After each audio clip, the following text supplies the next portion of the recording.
Audit service वाले थे, commercial tax वाले थे, तो और मैंने कहा कि सबके चेहरे पर विजय विजय दिखाई दे रही है। कोई ऐसा लड़का है जो कह सकता है सर जो कुछ मैं बनाऊं अपने कारण बनाऊं, के साथ हम बने। मैंने कहा आपका शरीर तो आपके माता पिता की देन है, जैसे वो है वैसे आप हो, आपका मस्तिष्क उनकी देन है, आपके गुरुओं ने आपको पढ़ाया, माँ बाप ने जना स्कूलों में आपको स्कूल में भेजा, आपको ज्ञान मिला आसपास से, आपको समर्थन मिला और आपने एग्जाम पास किया, किसी की सहायता से किया। कोई चीज ऐसी नहीं है जो केवल हम ये कह सकते मेरे कारण है, मैं नहीं करना चाहिए, मैं ही हूं। मुझे क्या समझते हो? एक बहुत बड़ा आश्रम था, उस आश्रम में एक स्वामी जी रहते थे। सवेरे सवेरे 4 बजे स्वामी जी पहुंच गए, नदी के किनारे वो आश्रम था। स्वामी जी नदी के किनारे पहुंच गए और देखा कि सामने से दूसरी तरफ से उनका एक शिष्य पानी पर चलते हुए आ रहा है। अरे पानी पर चलते हुए मेरा शिष्य आ रहा है, मुझे पता ही नहीं। शिष्य जब आया तो पूछा, बताओ मेरे शिष्य तुम ये पानी पर कैसे चल लेते हो? उसने कहा गुरुदेव मैं आपका नाम लेता हूं और पानी पर चल लेता हूं। गुरुजी को कहा मेरे नाम की ये महिमा है, मुझे पता ही नहीं थी। मेरे नाम को लेकर के वो आदमी पानी पर चल देता है, मुझे आज तक ज्ञान नहीं था।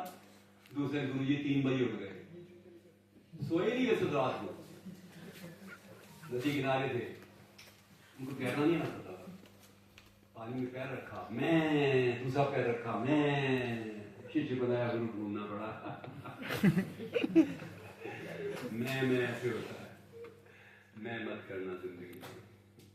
बच्चों ये है जिसको हम कह सकते हैं कि रेनबो लाइफ। अगली बात ये कि जो कुछ लक्ष्य रखना चाहते हो छोटे मत रखो लाइफ में। मतलब लक्ष्य ऐसे होने चाहिए जो कि जो आपकी अभी सफलता है उसको 10% ऊपर करो और ऊपर करो और ऊपर करो, मिलने मत दो दोनों को। अगर आपका ये लक्ष्य है और ये आपकी सफलता है तो गैप रहना चाहिए थोड़ा सा। ये गैप ही मोटिवेशन पैदा करता है। बहुत बड़ा गैप नहीं हो, इतना 10% बढ़ाते जाओ लक्ष्य को। निरंतर प्रगति के पथ पर अग्रसर होने के लिए इंसान के मन में संकल्प होना चाहिए कि वो कभी रुकेगा नहीं, कभी नहीं रुकना है। Every day in every way you must become better and better. हर रोज हर दृष्टि से तुम्हें पहले से अधिक बेहतर बनना है। 24 फरवरी 2025 को आप यदि वही हैं या 23 फरवरी 2025 को थे तो वो दिन बेकार गया, सिर्फ खाया पिया और कुछ नहीं किया। रोज प्रगति होनी चाहिए, थोड़ी थोड़ी, कुछ कुछ इंच आगे बढ़ना चाहिए। कुछ ज्यादा पढ़ना, कुछ ज्यादा सोचना, कुछ ज्यादा कॉन्सेंट्रेशन, कॉन्फिडेंस, अध्ययन, मनन, चिंतन, मंथन, प्रगति, कुछ भी करते जाओ। It's very important. बड़े लक्ष्य रखो, जैसे कोई एग्जाम पास करना है तो सामने मान लो लक्ष्य की तारीख जो है, मान लीजिए आपका एग्जाम जून में 10 जून को है, तो 10 जून और 24 फरवरी के बीच में जितने भी दिन हैं उनको गिन दो। उनकी प्लानिंग बैकवर्ड करो, पीछे से। 10 जून को एग्जाम है तो 8 और 9 को मैं क्या पढ़ूंगा, 6 और 7 को मैं क्या पढ़ूंगा, कौन से सवालों का जवाब दूंगा, क्या क्या मैं लिख लूंगा, क्या रिवीजन करूंगा। 2 रिवीजन तो मुझे करना ही है। पूरी बैकवर्ड प्लानिंग करनी चाहिए और फिर उस प्लानिंग को लागू करना चाहिए। लागू करने के लिए समय का प्रबंधन करना होता है, समय को नष्ट नहीं करना चाहिए। शेक्सपियर का एक नायक है किंग रिचर्ड सेकंड, वो कहता है आओ मैंने समय को नष्ट किया और समय मुझे नष्ट कर रहा है। जो समय का सम्मान करता है समय उसका सम्मान करता है। हम जीते भी कितना है, 80, 85, 90 साल, ठीक है। आप देखिए वो दिनों में, लाइफ वर्षों में गिनी जाती है, वर्षों को महीनों में गिनो और महीनों को हफ्तों में गिनो, हफ्तों को दिनों में गिनो। और हर दिन का महत्व है, एक दिन भी वेस्ट नहीं कर सकते। समय का कोई वेस्ट नहीं करना चाहिए और हम लोग काफी वेस्ट कर डालते हैं। अगली बात है कि जब आप लक्ष्यों की पूर्ति करने के लिए एक डेडलाइन बनाइए कि मुझे ये काम इस तारीख तक करना है। अंग्रेजी में कहावत है goals without deadlines are dead goals.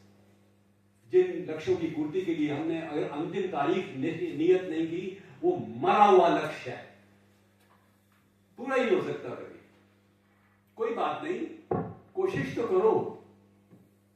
Budget की हर तारीख देखिए, बजट की तारीख, सूर्य को देखो, जिस समय सूर्य 24 फरवरी 2025 को उगा है 4025 को भी 24 फरवरी को सूर्य उसी समय उगेगा। पंक्चुअलिटी रखो। सब इतना तनाव तो पैदा कर रहे हैं हम पर, ये तनाव नुकसान नहीं करेगा। तनाव दो तरह के होते हैं, एक तनाव चिंता का, परेशानी का, हीनता का होता है, मैं कुछ नहीं कर पाया, वो तनाव नेगेटिव होता है। और सड़क पार करने के लिए ध्यान रखेंगे तो पॉजिटिव तनाव है, पढ़ाई का प्लानिंग करेंगे तो पॉजिटिव तनाव है। थोड़ा सा पॉजिटिव तनाव जरूर होना चाहिए जीवन में। तनाव रहित जीवन नहीं हो सकता, आलस आ जाएगा उसमें। थोड़ा तनाव और युद्ध ये करना ही चाहिए। मुस्कुराते हुए समस्याओं का सामना करो, दुखी होकर के नहीं, हाय मैं क्या कर रहा हूं, मैं कर सकता, मैं परेशान हो रहा हूं, ना ना ना, मुस्कुराते हुए समस्याओं का सामना करो। और ध्यान रखो, सफलता जब मिल जाए तो अंतिम सफलता मत मानना उसको। चलते चलते हमें कई बार लगता है कि शायद लंबी यात्रा है, हम पास नहीं हो रहे, इस बार रह गए, अगली बार रह गए, 2 बार रह गए। तो मैं बताऊं आपको बड़ी मजेदार बात, मैं यूनियन पब्लिक सर्विस कमीशन में आईएएस का इंटरव्यू ले रहा था। एक लड़का आया और मैंने कहा कि कितने आपके चांसेस आप ले चुके हो। उसकी उम्र कुछ ज्यादा लग रही थी ज्यादा। उसने कहा मैं 8 बार चांस ले चुका हूँ, कभी प्रीलिम में पास हो जाता हूँ, तो मेन में फेल हो जाता हूँ, कभी मेन में हो जाता हूँ, तो इंटरव्यू में रह जाता हूँ। ये मेरा लास्ट चांस है, नवा। इतना अच्छा इंटरव्यू दिया उसने कि हमने उसको बहुत नंबर दिए। वो जरूर आईएएस में या आईआरएस में या आईपीएस में हो गया होगा, हमें पता ही चलता बाद में कौन कहाँ है, पर हो गया। तो बच्चों, मन में एक संकल्प शक्ति हो तो इंसान क्या नहीं कर सकता। आप एक सच्ची घटना सुनाओ। तमिलनाडु में एक नौजवान को उसके पिता कहते तो आईएएस बन। कहता नहीं पापा, मैं तो प्रोफेसर ही बनूंगा, आईएएस नहीं बनूंगा। क्या हुआ कि पिताजी की मृत्यु छोटी उम्र में ही हो गई। 54 साल की उम्र में पिताजी मर गए और ये लड़का 24 साल का था। पिताजी की चिता जल रही थी, उसे कसम खाई, पिताजी जो आप चाहते थे मैं करके बताऊंगा, मैं आईएएस बनूंगा, मेरी कसम है मुझे। अगले साल से आईएएस का एग्जाम दिया, दिन रात करके पूरी प्लानिंग से। बच्चे उसका 8वीं रैंक आई कुल आईएएस में। आईएएस मेन में 8वीं रैंक बहुत बड़ी चीज होती है। फर्स्ट 10 में आ गया। उस समय पर अलाउ करती थी यूपीएससी कि अपने आप ग्रेड सुधार सकते हो। आजकल ये अगर आईएएस में आ गए तो आईएएस का दोबारा एग्जाम नहीं आप दे सकते, आईपीएस में आ गए तो आईएएस का दे सकते हो। उस समय अलाउड था। उसे कहा, उसे ज्वाइन ही नहीं किया, 8वीं रैंक के बाद भी नहीं ज्वाइन किया। जब तक मैं टॉप नहीं करूंगा मेरे पिताजी को शांति नहीं मिलेगी। अगली बार वो टॉप कर गया और इतना ईमानदार इंसान था वो। ही इज अलाइव, अब रिटायर हो गया वो, इंडस्ट्री सेक्रेटरी भी बना वो, प्रिंसिपल सेक्रेटरी तमिलनाडु का। और बस कहता है कि इंसान जो चाहता है उसकी पूरी प्लानिंग करे तो कर सकता है। हाँ, तो मैं बता रहा था एक किशोर कुमार का गाना है रात, एक किशोर कुमार गाना, रुक जाना नहीं तू कहीं हार के हम लोग रुक जाते हैं। ऐसा नहीं करना है कभी भी। एक बाबला फिल्म में उसका गाना है, रात की राही थक मत जाना, सुबह की मंजिल दूर नहीं। मैं एक नई चीज कहना चाहता हूं आपको, रुक जाना नहीं तो कहीं जीत के। अब मैंने ये किताब लिख ली, बस मेरा काम खत्म हो गया, मैं बन गया आईएएस बन गया, मेरा काम खत्म हो गया, मैं आईएएस आरएससीएस में आ गया काम। No defeat is the last defeat and no success is the last success. Our duty is to work till the end of our life. George Bernard Shaw बहुत बड़ा एक नोबेल प्राइज विनर था, जिसकी बहुत सी किताबों के बारे में आप जानते होंगे। कुछ नाम मैं बता दूं, Saint John, Major Barbara, Blackburn in search of God, plays, pleasant, plays unpleasant, Pygmalion, Androcles under law and doctor's dilemma. कई किताबें हैं उसकी। 96 ईयर्स की एज में उसकी मृत्यु हुई तो वो कहता था कि मुझे सिद्ध करना है कि मैं शाकाहारी हूं, मैं वेजिटेरियन। शाकाहारी व्यक्ति 100 साल जी सकता है, मुझे ये सिद्ध करना है। बैक टू मेथुसेला शाकाहारी पर किताब है, जीवन का। तो क्या हुआ, डॉक्टर ने कहा, जॉर्ज 96 की एज तो लोगों को मिलती नहीं है, तू परेशान क्यों हो रहा है मरते समय? उसे कहा मैं मरना नहीं चाहता, 4 साल और जीना चाहता हूं। पर क्यों? कहते हैं तो मैं सिद्ध करना चाहता था कि शाकाहारी व्यक्ति 100 साल जी सकता है। दूसरा, मैंने अगले 4 साल की पूरी प्लानिंग की हुई है कि मुझे कौन सी किताबें पढ़नी है, कौन सी लिखनी है, उनका क्या होगा। रात को सोने से पहले जिस दिन उसका अंतिम दिन था, वो लिख रहा था। रामानुजम, हिंदुस्तान के सबसे महान मैथमेटिशियन, थ्योरी ऑफ नंबर्स का बड़ा विद्वान, एक क्लर्क था और उसने मैथमेटिक्स की प्रॉब्लम सॉल्व करनी शुरू की। उसने हार्डी इंग्लैंड में भेजा, कैम्ब्रिज में। हार्डी ने कहा ऐसा बंदा भी हो सकता है। उसको कैम्ब्रिज में बुलाया है, उसकी तबीयत खराब होने लगी। पुराने जमाने में तपेदिक ऐसे रोग था, फॉर एग्जाम्पल, जिसका कोई इलाज नहीं था। टीबी से जॉन कीट्स की मृत्यु हुई, कईयों की हो गई, पर उसका ऐसा रोग था जिसका कोई इलाज नहीं था। तपेदिक थी या नहीं मुझे नहीं पता, पर हाँ ऐसा रोग था, तपेदिक जैसा ही था। उसकी पत्नी तमिलनाडु की लेडी थी, जिसका इंटरव्यू दूरदर्शन पर मैंने देखा। वो तमिलियन बोल रही थी, उसका इंग्लिश आ रही थी। सिर्फ 33 साल की उम्र में रामानुजम की मृत्यु हुई। इंटरव्यूअर ने पूछा दूरदर्शन वाले ने, उसका अंतिम दिन बताइए अपने पति का। उसने कहा मेरे पति कमजोर होते जा रहे थे, उनको पता था कुछ ही दिन बचे, मुझे भी पता था कुछ दिन बचे, मैं प्रार्थना रोज करती थी। वो मुंडे पर बैठे हुए थे, कहते आज मेरी तबीयत कुछ ज्यादा ही खराब है, मुझे ज्यादा काम करना पड़ेगा। वो अपनी थ्योरम्स, इक्वेशंस करते जा रहे थे, करते जा रहे थे, करते जा रहे थे। मैंने कहा खाना तो खा लो। कहती आज मुझे टाइम नहीं है खाना खाने का, मैं काम रह जाएगा अगर मैं चला गया दुनिया से। तो मैंने बच्चों को जैसे खाना खिलाया अपने हाथ से अपने पति को। शाम को संध्या के समय मेरे पति बैठे हुए थे, आवाज आई। मैंने क्या हुआ? उनके हाथ में पेन था, वो गिर गया। मैं भागी भागी चिल्लाई, उनके पास गई, वो जा चुके थे। उनकी एक इच्छा थी कि मैं मरते समय तक सक्रिय रहूं, काम करता रहूं। और हम लोग आराम करने लगते हैं छोटी सी जिंदगी में, बड़ा आराम ना, कभी नहीं करना है। रात के राही थक मत जाना, सुबह की मंजिल दूर नहीं। रुक जाना नहीं तो कहीं हार के। मेरा आपसे एक निवेदन है, रुक जाना नहीं तो कहीं जीत के। अगर एक किताब डॉक्टर कोठारी जो लिख रहे हैं, जबरदस्त किताब लिख रहे हैं, मैंने पूरी पढ़ी है, हिंदुस्तान को क्या आगे बढ़ना चाहिए, एजुकेशन हेल्थ के माध्यम से बढ़ सकता है, इनकी किताब है। पर मैं इनको कह रहा हूं कि जल्दी खत्म करो भाई, खत्म कर दी मैंने, छपने वाली है। मैंने कहा दूसरी किताब शुरू करो। ये नहीं कि उस किताब के बारे में सोच रहा हूं। More books are needed, something new. और इसलिए अगली बात कहना चाहता हूं, आत्मविश्वास रखो बच्चों। और आत्मविश्वास का अर्थ है अपने आप में विश्वास, अपनी शक्तियों में विश्वास। में टाइम देख रहा हूं, अपनी शक्तियों में विश्वास, आत्मविश्वास का अर्थ है मैं कुछ हूं, मैं करूंगा। बच्चों मैं बिल्कुल एक कमजोर विद्यार्थी था। हमारी कहानी भी ऐसी थी ना, मैं पंजाब से आया था, मैंने हिंसा देखी पार्टीशन के बाद। जिस हनुमान के मंदिर में रोज जाया करता था बच्चे की तरह से, बहुत छोटा बच्चा था मैं, उसको मेरी आंखों के सामने चला दिया गया। जिस गाड़ी में हम आए उसके पहले एक गाड़ी पूरी पूरी काट दी गई थी। मुसलमानों की भी गाड़ियां कट गई, हिंदुओं की भी कट गई। इंसान इंसान का दुश्मन बन जाता है ना, तो इंसान नहीं रहता, वो हैवान बन जाता है।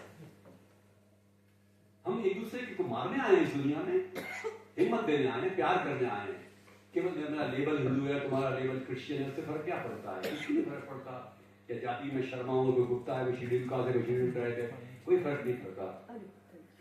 तो मैं बड़ा तब्बू किस्म का स्टूडेंट था। देखो बड़ी इंपॉर्टेंट बात बता रहा हूँ, बीकॉम प्रीवियस तक इस शहर में, कॉमर्स कॉलेज में, मैंने जिंदगी में 2 ही शब्द क्लास में बोले थे सारी जिंदगी में, यस सर, अटेंडेंस के पास।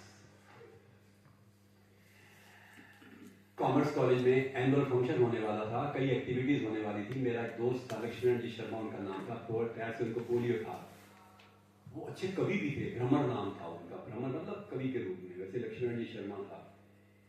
और वो अच्छा लिखते थे, कविता लिखते थे, डिबेट में बोलते थे। उसने कहा रमेश तुम्हें अब अपने को सारी एक्टिविटीज में भाग लेना है, डिबेट में, इंग्लिश में, हिंदी में, ऐसे में, राइटिंग कॉम्पिटिशन में, सब चीजों में। मैंने कहा मैं तो बढ़ जाऊंगा डिबेट में, तो ऐसे में ठीक है, राइटिंग कॉम्पिटिशन में ठीक है, मैं तो नहीं बोल सकता। कहते तुझे मेरी कसम, वही गाँव मेरी माता जी कहा जिसकी कसम डालो, अगर नहीं मानोगे मर जाएगा वो। मेरा एक तो खास दोस्त था, मैंने कहा मर नहीं जाएगा, मैं तो फिर कहाँ का रहूंगा। तो जबरदस्ती कर रहा है तो मुझे, तो पहले पर डिबेट आई तो मैं 4 मिनट में बैठ गया। जज ने घंटी बजाई, 5 मिनट का टाइम था, मैं उसी में बैठ गया। तो मैंने कहा क्यों बैठ गया मैं, कौन डराने वाला है यहाँ। तो बच्चों मुझे ऐसे में फर्स्ट प्राइज मिल गई, हैंड राइटिंग में 3rd प्राइज मिल गई, इंग्लिश डिबेट में सेकंड प्राइज मिल गई, हिंदी डिबेट में सेकंड प्राइज मिल गई, कोई फर्स्ट प्राइज नहीं मिली ऐसे के अलावा। पर हुआ मेरे जिंदगी में बहुत बड़ी परिवर्तन। मुझे किताब गिफ्ट में मिली प्राइज में, उसका नाम था शक्तिदायी विचार, स्वामी विवेकानंद की किताब शक्तिदायी विचार। मैंने उसको खोला, थॉट इंग्लिश में थॉट्स ऑफ पावर मिली थी, इंग्लिश डिबेट में मिली थी, जो उसकी हिंदी यही है शक्तिदायी विचार। मैंने पहला पेज देखा, उसको पढ़ा, मेरे अंदर एक जबरदस्त सिरन पैदा हो गई। शक्ति स्ट्रेंथ पर था वो। विवेकानंद कहते हैं तुम भेड़ नहीं हो, तुम सिंह हो। अपने आप को निर्बल मानना पाप है। Weakness is death, strength is life. इतनी हिम्मत रखो अपने विचारों में कि तुम अपने मुट्ठी के प्रहार से चट्टानों को तोड़ सकते हो, तुम समुद्र को पी सकते हो, तुम कमजोर नहीं हो, तुम ईश्वर का वास है, यू आर डिवाइन। ना मालूम कितनी बार उस सेंटेंस को, 2 पेजेस को मैंने पढ़ा, मुझे लगा माय गॉड, इतने दिनों तक मैं अपने आप को बिल्कुल बुद्धू और हीन समझ रहा था। मेरी किस्मत में विवेकानंद आ गए। वो किताब बच्चों थॉट्स ऑफ पावर मेरी इस जेब में 15 साल रही। अमेरिका में पीएचडी के लिए गया था बच्चों, जब तक खत्म नहीं हुई उसके बाद भी मेरी जेब में ही रही। जेब के पास ही दिल होता है तो दिल में बस गई वो। ना मालूम उस किताब को मैं कितनी बार देखा। तो बच्चों ध्यान रखो, अपने आप में विश्वास करो और ईश्वर में विश्वास करो। विवेकानंद बार बार कहते। एक घटना सुनाऊंगा आपको, किसे कहते हैं विश्वास। 1989 की बात है, 19 नवंबर इंदिरा गांधी का जन्मदिन था। मेरा लेक्चर था लाइफ इंश्योरेंस कॉर्पोरेशन में कलकत्ता में। मैं जयपुर से दिल्ली पहुंच गया, हवाई जहाज दिल्ली से कलकत्ता जाना था। तो मैंने टिकट दी ड्यूटी ऑफिसर को, कहता एक ही इंडियन एयरलाइंस थी इस समय। तो कहता आपने देखी अपनी टिकट? क्या आपकी वेटिंग लिस्ट 132 है? 132 में देखा ही। आप हमने सबको इन्फॉर्म कर दिया कि आज के हवाई जहाज में कोई जगह नहीं है, पर आपका नंबर नहीं था हमारे पास। हमने जयपुर में किसी ट्रैवल एजेंट से नंबर लिया था, टिकट ली थी, आपका नंबर नहीं था, आप नहीं जा सकते। मैंने कहा कि तो दिक्कत हो जाएगी। ये देखिए लाइफ इंश्योरेंस कॉर्पोरेशन सरकारी संस्था है, उसे सिर्फ मैं ही बोलने जा रहा हूँ। आज वहाँ 400 लोग आने वाले हैं, I am the only speaker. आज ही तो है वो 12 बजे, सवेरे 6 बजे थे। उसने कहा कि मैं एक मदद कर सकता हूँ, यदि कोई भी एक भी सीट खाली हो आपको भेज दूंगा। मैंने कहा है क्या चक्कर, सीट खाली भर कैसे गई? उसका कलकत्ता में इंडिया और अमेरिका के खिलाड़ियों का, धावकों का कंपटीशन होने वाला है। एथलीट्स अर्थात जो दौड़ते हैं, जो लॉन्ग जंप करते हैं, हाई जंप करते हैं, भाला फेंकते हैं, तो उनका कंपटीशन था। कोई भी टिकट नहीं है, पर कोई नहीं गया तो आपको टिकट मिल जाएगी। तो एक मिल गया, एक बीमार हो गया एक खिलाड़ी, या उसको मालूम पड़ गया होगा कि मुझे जाना है, दया कर दी उसने, बीमार हो गया। हवाई जहाज में बैठा हुआ था, मैंने देखा मेरे पास कौन बैठा है, मिस्टर नंबिया, पीटी उषा के कोच।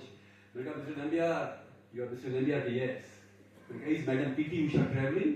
पीटी उषा हिंदुस्तान की सबसे महान धावक रही है, आजकल मेंबर है राज्यसभा की। 100 गोल्ड मेडल जीते इसने अपनी जिंदगी में। ओलंपिक में पता है ओलंपिक में कैसे हारी वो? 1/100 सेकंड के कारण से। 1/100 सेकंड। हम तो 1 सेकंड बोलते हो गया, 1 सेकंड का पता है कितना टाइम होता है? एक सेकंड हो गया। इसका 100 पॉइंट ले लो। मैंने कहा मुझे मिलवा दीजिए ना मैडम से। मैं पीटी उषा के पास गया, ग्लोरी थी पीटी उषा। तो आज जो विराट कोहली का नाम है उसका पीटी उषा का नाम था, ये समझ लो बस। नंबर 1 थी वो। मिल्खा सिंह पहले चले गए थे, वो भी हार गए थे अनफॉर्चुनेटली, किसी गलती से हार गए वो। परंतु पीटी उषा के पास में बैठा 25 मिनट। मैंने कहा मैम आप बहुत दिनों से दौड़ ही रही है, 1 साल से। कहती मेरे पैर में चोट थी, ठीक नहीं हो रहा था पैर, एक होम्योपैथ ने ठीक कर दिया, मैं दौड़ रही हूँ। मैंने कहा लोग कहते हैं कि आप एक एकेडमी बनाएंगी लड़कियों के लिए जिसमें और नई पीटी उषा पैदा हो सके। कि हाँ मैं लड़कियों के लिए एकेडमी बनाऊंगी, एथलीट्स के लिए, धावकों के लिए। मैं कब बनाएंगी? रिटायरमेंट के बाद, उसने कहा। और इंग्लिश की बात चल रही थी। तो मैंने कहा कि रिटायरमेंट कब ले रही हैं? कहती मेरी एक तमन्ना है कि अभी कॉमनवेल्थ गेम्स आने वाले हैं, यदि मैंने अपने पिछले रिकॉर्डों को तोड़ दिया या उनकी बराबरी कर ली तो मैं रिटायरमेंट लूंगी। Look, very important point. In case I match all my previous records or excel them, only then I will retire. Otherwise, I will not retire. I will retire only with victory. मैं जीत के साथ retirement लूंगी, हार के नहीं। मेरी दिमाग में पता नहीं क्या आया, मैंने कहा सपोज यू डोंट, मैडम मान लो आपने अपने रिकॉर्ड नहीं तोड़े और उसको ऊपर नहीं गई तो क्या होगा? पीटी उषा को गुस्सा आ गया, भीतर देख के बोली प्रोफेसर आई विल। लोगों ने लिखा क्या लड़की को छेड़ दिया, मैंने क्या कर दिया? मैंने कहा ये तो मौका है जोर से बोले। मैंने that's what I wanted to hear from you, मैं यही सुनना चाहता था आपसे। बच्चों वो आई विल जोर से बोली, आई विल। यही विल पावर बन जाती है। 4 गोल्ड मेडल जीती है कलकत्ते में, एक में वो सिल्वर लेके आई। और कॉमनवेल्थ गेम्स टीवी में सामने बैठा रहता था, पीटी उषा के सारे में देखता था इवेंट्स को। मुझे आज तक याद है पीटी उषा का वो बोलना, उसका चेहरा, आई विल। जब भी मैं परेशान होता हूं कि मैं कर पाऊंगा कि नहीं कर पाऊंगा, अंदर से आवाज आती है आई विल। बटो ध्यान रखना, वी और आई के साथ शेल लगाते हैं, विल नहीं लगाते। पर जब पक्का है कि मैं करूंगा इसको विल कहते हैं। पीटी उषा ने तुरंत कहा आई विल। तुम भी जिंदगी में पीटी उषा का ये सेंटेंस याद रखना, आई विल। अपने आप को किसी एक क्षेत्र में समुन्नत बनाओ, किसी न किसी चीज में धाकड़ बन जाओ। और अंग्रेजी बोलना, अंग्रेजी लिखना कुछ भी नहीं है।